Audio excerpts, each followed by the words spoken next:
একসময় একটা মেয়ে ছিল এবং তার এত সুন্দর এবং লম্বা চুল ছিল যে তাকে যে প্রত্যেকে দেখেছিল তারা তাদের চোখ বন্ধ করতে পারে না। স্ট্র্যান্ডগুলি এত হালকা ছিল, কেবল সোনালি, অতএব তারা তাকে গোল্ডিলক্স বলে। তার সমস্ত সৌন্দর্যের জন্য তিনি খুব দুষ্টু ছোট মেয়ে ছিলেন। মা তাকে সর্বদা উঠোনে হাঁটার অনুমতি দিতেন, তবে তাদের বাড়ির পিছনে বনের দিকে না যাওয়ার নির্দেশ দেন। অর্ডার গোল্ডিলক্স সেই বনে কি আছে তা জানতে খুব আগ্রহী ছিলেন, আর তাই মা না দেখতে পেয়ে তিনি কোনোরকমে বাসা থেকে বনে চলে যান। লেফট মেয়েটি অনেকক্ষণ বনে হাঁটল, হয় তিনি বেরি খুঁজে পান, তারপরে একটি সুন্দর ফুলের দিকে তাকান, তারপরে পাখিরা কিভাবে গান করে তা শোনেন, তাই সে বনে হারিয়ে গেল এবং হঠাৎ একটি ক্লিয়ারিং এসে একটি অস্বাভাবিক বাড়ি দেখতে পেল। গোল্ডিলক্স নিঃশব্দে তার কাছে এসেছিল। আমি ঘুরেছিলাম কিন্তু কাউকে দেখতে পেলাম না। তিনি দরজায় কড়া নাড়লেন কিন্তু কেউ উত্তর দিল না। তারপরে তিনি আরো শক্তভাবে নক করলেন এবং দরজাটি নিজেই খুলল। গোল্ডিলক্স সাবধানে প্রবেশ করল। তিনটি ভালুক সেই বাড়িতে থাকত। একটি ভালুক বাবা ছিল, বড় এবং নোংরা, অন্যটি ছিল মাদার ভাল্লুক, এটা আরো ছোট ছিল, তৃতীয়টি ছিল একটি ভালুক। ভালুকগুলি বাড়িতে ছিল না কারণ তারা জঙ্গলে বেড়াতে গিয়েছিল। মেয়েটি ঘরে উঠল এবং টেবিলের উপর তিনটি বাটি পরীর মুখ দেখল। প্রথম বাটি সবচেয়ে বড়, বাবা ভালুক ছিল, দ্বিতীয় বাটিটি ছোটটি ছিল মাদার ভাল্লুক এবং তৃতীয়টি সবচেয়ে ছোট ছিল ভালুকের বাচ্চা। প্রতিটি বাটিতে কাছাকাছি একটি চামচ রাখুন, বড়, মাঝারি এবং ছোট। গোল্ডিলক্স এত ক্ষুধার্ত ছিল যে সে প্রথমে একটি বড় বাটি থেকে খেতে চেয়েছিল। তিনি সবচেয়ে বড় চামচ নিয়েছিলেন, পরিচটি নিয়েছিলেন, স্বাদ পেয়েছিলেন, তবে দরিদ্রটি খুব গরম ছিল। তারপরে সে একটি মাঝারি চামচ নিয়েছে, পরিচটি নিয়েছে, স্বাদ পেয়েছে, তবে দরিদ্রটি খুব শীতল ছিল। অবশেষে সে একটি ছোট চামচ নিয়ে ছোট বাটি থেকে দইটি স্বাদ গ্রহণ করল। এই পরিচ গরম বা ঠান্ডা ছিল না, ঠিক ঠিক। আর গোল্ডিলক্স ছোট্ট বাটি থেকে সমস্ত দই খেয়ে ফেলল। খাওয়ার পরে মেয়েটি বসতে চেয়েছিল এবং চুলার কাছে তিনটি চেয়ার দেখতে পেল, একটি বড়, আরেকটি ছোট এবং তৃতীয়টি খুব ছোট। একটি ছোট বালিশ দিয়ে প্রথমত তিনি বৃহত্তম চেয়ারে ওঠার চেষ্টা করেছিলেন কিন্তু পারেননি। তারপরে মেয়েটি মাঝখানে চেয়ারে বসার চেষ্টা করেছিল, তবে এটি খুব শক্ত এবং অস্বস্তিকর ছিল। অবশেষে তিনি সবচেয়ে ছোট চেয়ারে বসলেন এবং এটি তার পক্ষে ঠিক ছিল।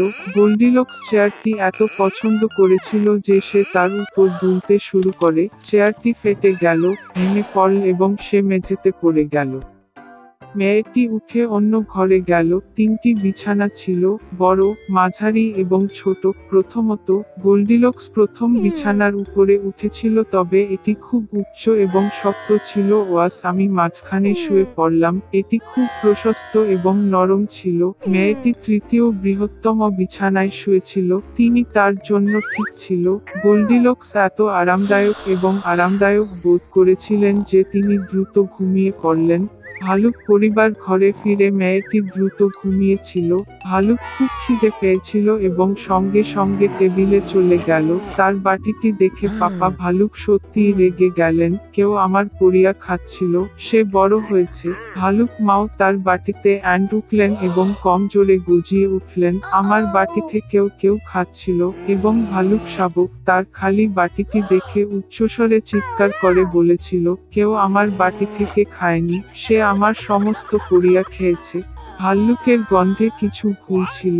টেবিলটি রেখেছিলেন এবং চারদিকে তাকাতে শুরু করলেন। বাবা ভালুক খেয়াল করলেন যে কেউ তার চেয়ারটি সরিয়ে নিয়ে গেছে এবং ভয়াবহ কণ্ঠে বেড়ে উঠেছে, কেউ আমার চেয়ারে বসেছিল। মা ভালুক তার চেয়ারের দিকে তাকিয়ে অভিযোগ করলেন, কেউ আমার চেয়ারে বসেছিল এবং এটিকে সেখানে থেকে সরিয়ে নিয়েছে। এবং তারপরে ভালুক তার ভাঙা চেয়ারের দিকে তাকালো এবং আবার জোরে চেঁচিয়ে উঠল, কেউ আমার চেয়ারে বসেনি, তবে ভেঙেছে। তিনটি ভাল্লুক সাবধানে শোবার ঘরে ইন্টুকেও আমার বিছানায় শুয়ে পড়ে গুড়িয়ে দিয়েছিল। ভীষণ কণ্ঠে বাবা ভালুক গর্জে উঠল এবং কেউ আমার বিছানায় শুয়ে পড়ে তা গুড়িয়ে দিয়েছিল। মা ভাল্লুককে ফুটিয়ে তুলেছিল। টেডি বিয়ার তার বিছানার দিকে তাকিয়ে আবার কেঁদে উঠল, কেউ আমার বিছানায় শুয়ে আছে। এবং তারপরে তিনি মেয়েটিকে দেখেন এবং একটি পাতলা কণ্ঠে স্কুয়েলে বলেছিলেন এবং এখনো তার মধ্যে ঘুমাচ্ছে।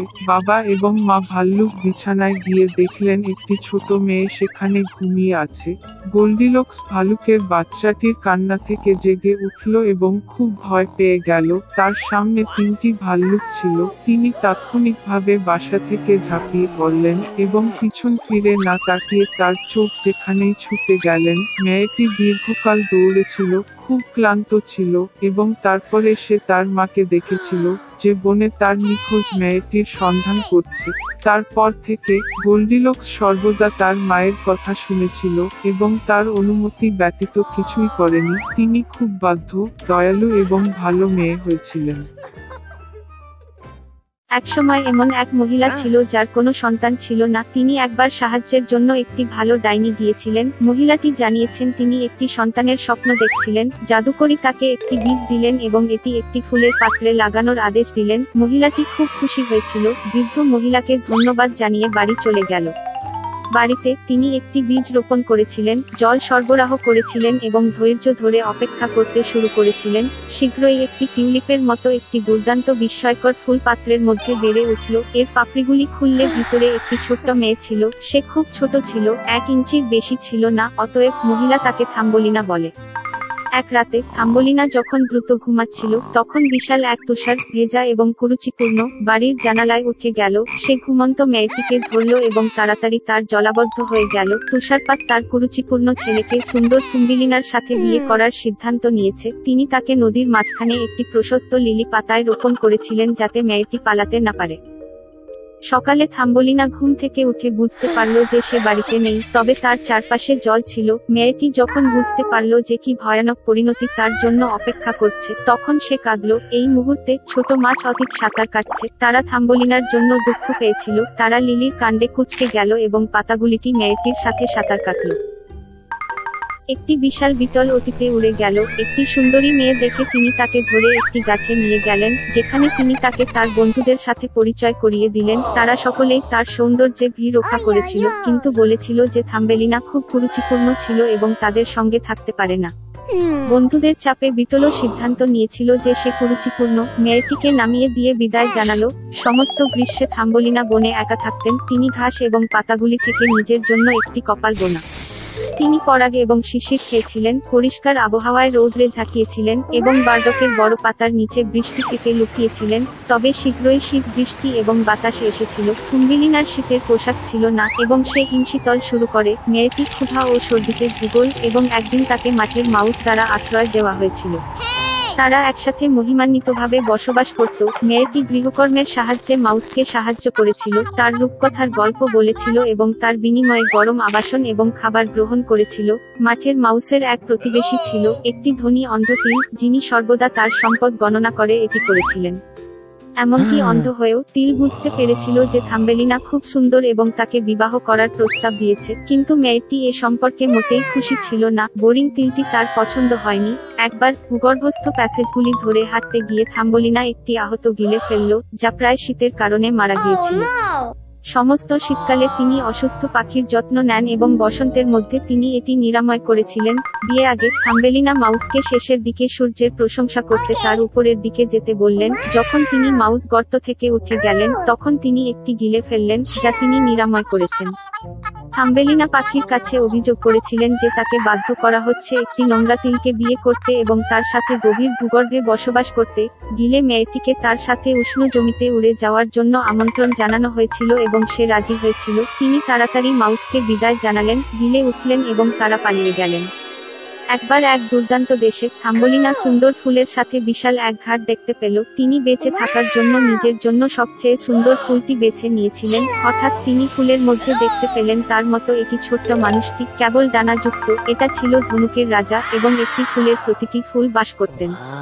সুন্দর এলফ কোনো মেয়েকে নিজের মতো ছোট কখনো দেখেনি, এমনকি এত সুন্দরও করেছে। তিনি তাৎক্ষণিকভাবে থাম্বোলিনার প্রেমে পড়েন এবং তাকে তার স্ত্রী হওয়ার জন্য আমন্ত্রণ জানিয়েছিলেন। এলিজের রানী এবং ফুলের রানী, তার সমস্ত দুঃসাহসিকতার পরেও কমনীয় রাজপুত্রের কাছ থেকে এমন প্রস্তাব শুনে মেয়েটি খুশি হয়েছিল। তিনি আনন্দের সাথে রাজি হন, একটি ছোট্ট হাত দিয়ে থাম্বোলিনা কেড়ে নিল এবং একই মুহূর্তে তার পিছনে দুটি ডানা হাজির। এখন সে এলভাসের রানী হয়ে উঠেছে এবং তারপর থেকে তারা সুখী জীবনযাপন করে।